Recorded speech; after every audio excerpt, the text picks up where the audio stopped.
organization, we are willing to give that information.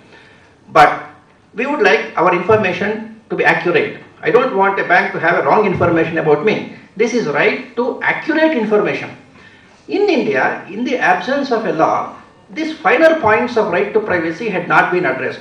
Though we are saying our constitution guarantees right to privacy, it was one dimension against state abuse of privacy rights.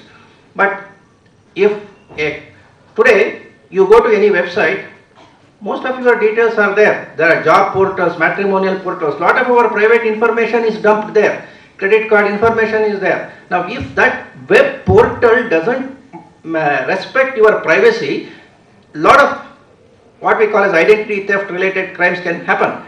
Now, where is the law for that? In fact, we are looking for such a law in this Personal Data Protection Act.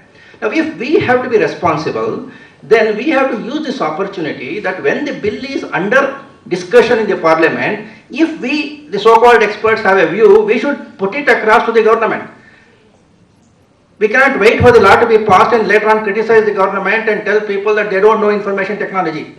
Okay? We will do that after the law is passed. If there are any deficiencies, that is different. But after exhausting the remedies, that before the presentation of the bill, a draft is available with all of us, let us look into it.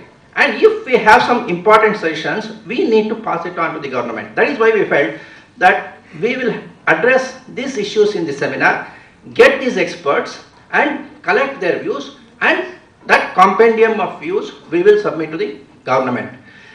Privacy rights, the problem has been the industry has some requirements, individual has some requirements, law enforcement has got its own requirements. We cannot have a privacy right which will curtail the powers of the police. If I go to a cyber cafe and the cyber cafe person wants my ID, I cannot say that it is a private information I would not like to share with you. The only thing I can tell them is, I will give you these details, please handle it with respect and with security. Don't misuse it. Okay, that is what we are looking at. We are not looking at curtailing any rights of the police. In fact, we need police to have sufficient rights, and we need accountability even in the police if necessary. If private information is given to them, they should keep it properly. So we felt that these three stakeholders have to be brought in one single platform. We will debate, we will get the views, and we will try to do this balancing of privacy rights to the extent possible and submit it to the government.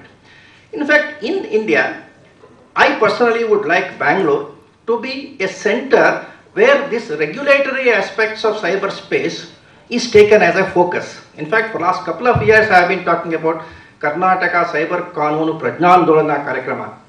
That is to build awareness across the state, police, judiciary, law students, a wide variety, so that we should be leaders in India. Karnataka should be a leader in India in awareness of law, because awareness of law will build responsible citizens. If a person doesn't know, you can't expect him to be responsible. So the first stage is creating this awareness through various means, from the high school level, college level, and to the professional level. We would like Mr. Suresh Kumar and his government to really take it up as a challenge and create an identity for Karnataka in cyberspace transaction, because we are already considered the Silicon City of the country. We want that recognition even in information security. We want to be information security leaders not only in India but in Southeast Asia, if possible in the whole world. That is the focus we would like Bangalore to take, and these kind of contributions, if it goes from this experts in this city, we feel that we have made a significant progress. So we will have these discussions in the forthcoming technical sessions. I look forward to contributions from all of you. I would like to personally thank the Minister, also the organizations which have joined hands with our concept of celebrating this day, KILPA and KLE, and we look forward to a very fruitful day with all of you. Thank you.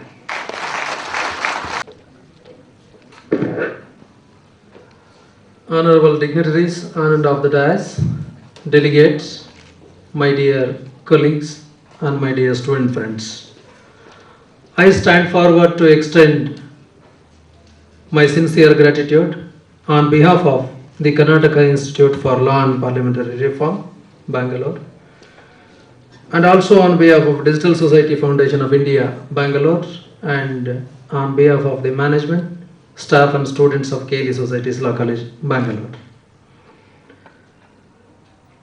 I extend and I convey my sincere thanks to Honorable Sri S. Suresh Kumar, who has made it to this program despite his busy schedule.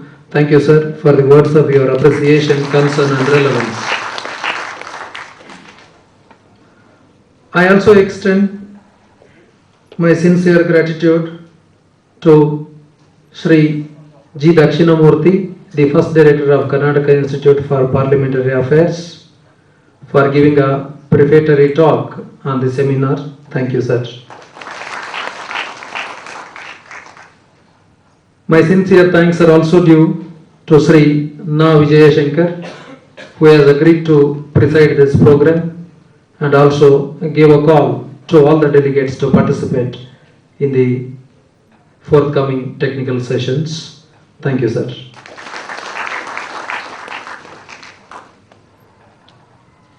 I express my sincere thanks to all the honorary delegates and the other delegates who have come from different places, different colleges.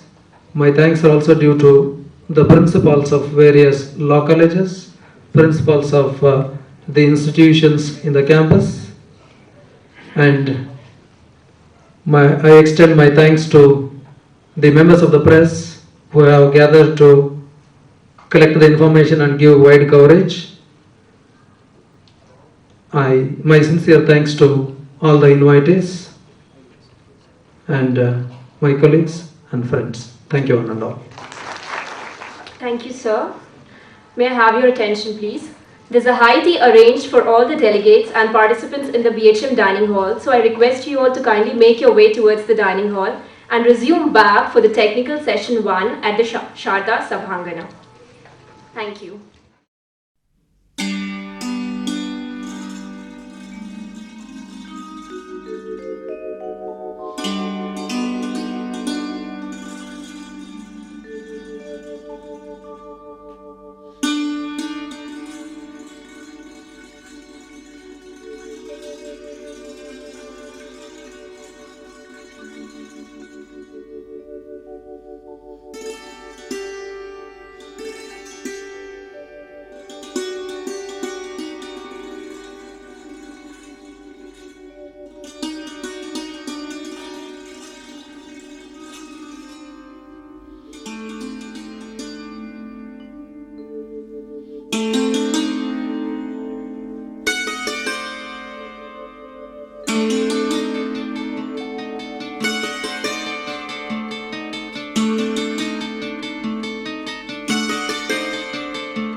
on privacy rights and data protection in cyberspace.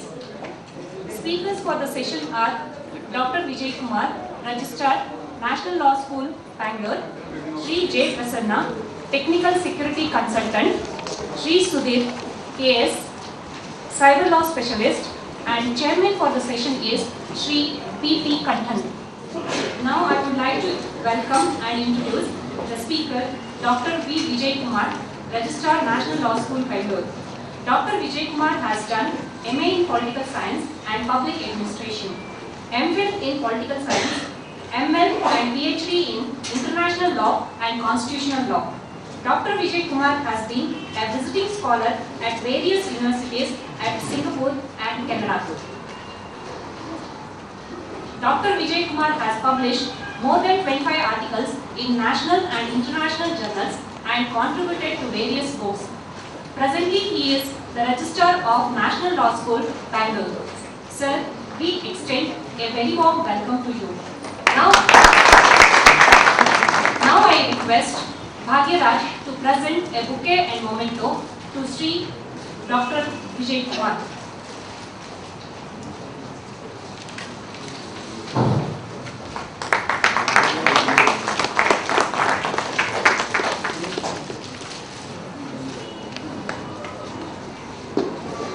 Thank you, sir.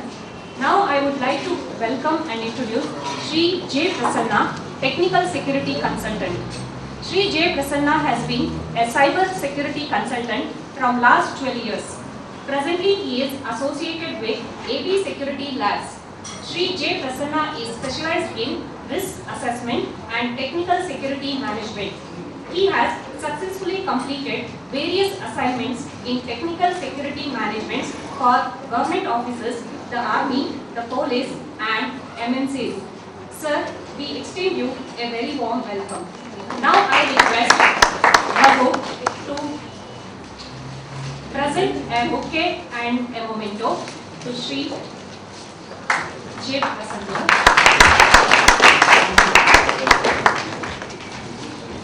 Thank you, sir. Now I would like to welcome and introduce Sri Sudhir KS, Specialist in Cyber Law. Sri Sudhir KS has done BCom and LLM from Mysore University. He is a certified computer professional with vast experience in Windows networking and database management system. Sri Sudhir KS is a specialist in cyber law and also associated with Digital Society Foundation chapter in Mysore. Sir, we extend a very warm welcome to you. Now I request Dheeraj to present a bouquet and memento to Sri Sudhir KS.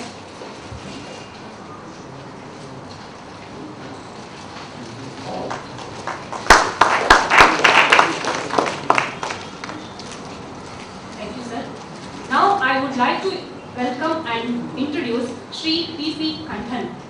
Sri P.P. Kanthan has done LLM in International and Constitutional Law. He has worked as Chief Research Officer in Indian Ministry of Commerce and prepared briefs for GATT and UN General Assembly meetings on trade and development issues. Sri P.P. Kanthan has worked as Chief Project Officer and Assistant Director in Commonwealth Secretariat. Sri P.P. Kanthan is an expert in cyber laws and published various papers on electronic transactions. Sir, we extend a very warm welcome to you. Now I request Raghavendra to present a bouquet and a memento to Sri P.P. Kanthan.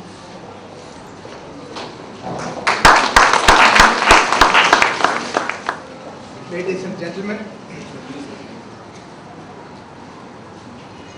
today is an important day. We call it the Digital Society Day. Thanks to the initiative taken by Mr. Navi to coincide with the day when the Information Technology Act 2000 came into effect. It's very nice to note that this day is being celebrated annually, and today's discussions on a very important subject of privacy rights and data protection has been timed to this day. Today, the first technical session of which I've been requested to chair, and which it's a great honor for me, and I should thank all the organizers, particularly Mr. Nabi, for this. This session will comprise 3 subjects. 1. Privacy rights protection and the limitations under the Indian Constitution. That will be addressed by Dr. Vijay Kumar, who was introduced to you just now. Then, combating terrorism through cyberspace. That will be done by Sri J. Prasanna, who was again introduced just now. And then I have been asked to sum up both the subjects briefly, keeping track of the time, since we are already delayed. So may I request on your behalf Dr. Vijay Kumar to address us on the subject of privacy rights and protection and the limitations under the Indian Constitution. There is the third subject is Personal Data Protection Act. Is actually a bill 2006. A critical analysis of that will be provided by Mr. Sudhir. And at the end of it, please formulate your own views, and if there are any suggestions that you have, please pass them on to Mr. Nabi, so that it can be conveyed at the end to the authorities in the central government who are bringing out 2 bills. One, the Personal Data Protection Bill, and the other is amendments to the Information Technology Act. It's called the Information Technology Amendment Bill. Both of them were introduced in the year 2006, and today is an important day for us to consider and formulate our views on both those things. Thank you. Actually, it is now 12:10. We can go up to 1:30 with your consent, since we are delayed. Is it okay? Right. So, good afternoon to everyone. I would like to begin by thanking the organizers for having given me this opportunity to share a few thoughts on a very important topic. Before I do that, I would like to just make a small correction. I'm very happy not to be the registrar of the law school anymore. So I just completed my tenure and I'm back into main fold teaching and research. This just happened a few days back, so this is a happy news. I thought I'd share it with you. Because once you are in administration, I think you are tormented with 2 extremes, and anyhow, these are all the developments. What I intend to do is, I prepared some detailed note for about 45 minutes. The chairperson is kind enough to give me half an hour now. What I intend to do is to focus on the first part of what Bill Gates had said, that what we have today is loss of privacy. And I would like to concentrate or focus or discuss something on this loss of privacy, and to what extent the Constitution is able to protect this right to privacy in some form or the other, and what is the form of right to privacy that we are talking about, and what should be the form of privacy that needs to be protected in a digital era like the one that we are living today. Do we think, or do we have the capacity to look at the issues relating to the limitations on the right to privacy, or checking the right to privacy on our own, or should we learn lessons from the other countries which have developed far beyond our imagination? I would like to just start with an anecdote that if you just go to some of the exhibitions in Kantirava Stadium, I think every weekend you have some exhibition or the other, and I just look at the people at the entrance, because they give a sort of a ticket. You have to fill in your details, and you are going to get a sort of vacation for 3 days, and everybody is imagining that he or she would possibly get it. And what they really do is, unfortunately, they give away their information without knowing for what it is being used. And if it is stopping at that level, that is fine, but that becomes the data to be sold in the market, and they generate huge amounts of revenue, and that's the reason why they are willing to give you 2 days vacation somewhere in Goa or some other place. I think we have to educate the people as to the implications of what is likely to happen, even if one becomes a lucky winner. But I think the rest of the information, without their own knowledge, is being transacted. And if this transaction falls into unscrupulous people, I think the consequences will be much worse. I think there is a need to educate the people about the privacy rights which they should have. And after everything happens, when they come and complain, sir, my credit card is gone, my money, somebody has started something, somebody has done this, I think it becomes too late for them to get educated. I think somebody must try to put an end to this process of collecting the data, and I think the recent developments are also aiming at that. So I will allow the other speakers to speak about this. Right to privacy, as it goes, is more than 400 years old. We are talking about it now in the Indian context. I would like to just identify the evolution of this right to privacy and how today it is much more complicated to be protected.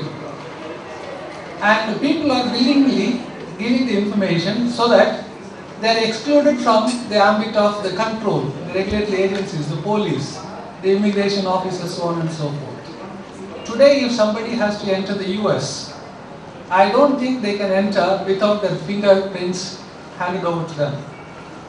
And think of the situation when all these fingerprints, by some means, gets transacted to people. I think all the credit or the cards or whatever it is, I think will vanish in no time. So it is a huge challenge, and I think the government of US has taken adequate care to see it is being protected. But in reality, many of the Western countries do not understand the basics at times. I am just giving you the information about what happened in Canada while I was there at the York University during 2002. The large amount of data they have collected from the permanent resident card, which are stored in high power computer. And I think every 3 years they have to change the computers, the hard disk, and so on and so forth. It so happened they found the hard disk in the garbage, and that garbage had hundreds and thousands of entries of all details of the people. And somebody had taken that and then finally brought it to the press, and many people sued the government of Canada for the negligent act of throwing this hard disk without even wiping out the data from the hard disk. So somebody is doing something fabulous, but they commit the small mistakes. I think, do we have to learn lessons from them and move forward is a question that I would like to pose before you. Way back in 1763, I told you that the right to privacy has an origin of more than 400 years of history. William Pitt in the British Parliament in the year 1763 relied upon the King's Bench division in Semen's case of 1603, that's why I said it's more than 400 years old, 1603, that held that every man's house is his castle. The purpose of saying this is that every man's house is his castle is not to elevate the common man with that of the royalty, but to say that the authority should not intrude in the privacy within the four walls of his castle, that's his house, or in whatever form it is. But William Pitt went one step further and observed that the poorest man may in his cottage bid defiance to all the force of the crown. It may be frail, its roof may shake, the wind may blow through it, the storm may enter, the rain may enter, but the King of England can never enter. The King of England can never enter. All his foes dare not cross the threshold of the ruined tenement. And I think that is the way the right to privacy developed. But this right to privacy is, to start with, was the right to privacy to protect the property, the invasion into the property of the individual concerned. And I think England slowly but steadily moved, and I think it has developed recently a data protection act as well. And I think the Indian act is also by and large based on what is happening in the UK.